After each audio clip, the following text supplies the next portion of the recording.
আসন্ন কক্সবাজার সদর উপজেলা নির্বাচনে ফুটবল মার্কা মহিলা ভাইস চেয়ারম্যান পদপ্রার্থী অধ্যাপিকা রোমানা আক্তার নির্বাচনের প্রচারণায় পাচ্ছেন হাজারো মানুষের সাড়া।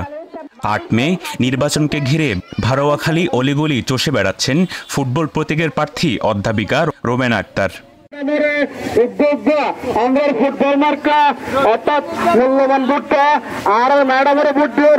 বুধবার দুপুর থেকে সন্ধ্যা পর্যন্ত কক্সবাজার সদর উপজেলা ভারোয়াখালীর কয়েকটি স্থানে গণসংযোগ ও কুশল বিনিময় করেন পথচারী ও এলাকাবাসীদের সাথে। কক্সবাজার হবে সুখের নগরী, আনন্দের নগরী, নিরাপদ নগরী, এমন আশা জানিয়ে ভোটারদের কাছে ভোট চান ফুটবল প্রতীকের প্রার্থী অধ্যাপিকা রোমানা আক্তার।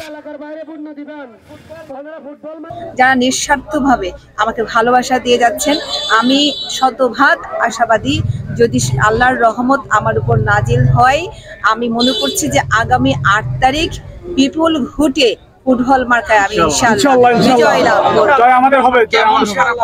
মানুষ ইতিমধ্যে সচেতন হয়েছে যে একজন সুশিক্ষিত একজন যোগ্য প্রার্থীকে তারা নির্বাচন করতে চায়, কারণ তারা সঠিক সেবা পেতে চায়। কারণ বাংলাদেশ এগিয়ে যাচ্ছে।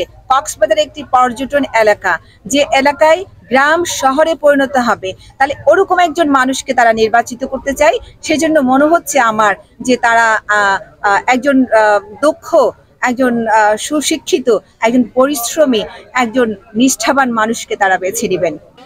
দিনব্যাপী চলা চৌধুরীপাড়া, দক্ষিণপাড়া, বানিয়াপাড়া, সাবেকপাড়া, ভারোয়াখালী বাজার, পশ্চিমপাড়া পথসভা ও গণসংযোগে উপস্থিত ছিলেন এলাকার মুরব্বী, যুবক, ছাত্র, সমাজ কমিটির নেতৃবৃন্দ। News desk, CCN।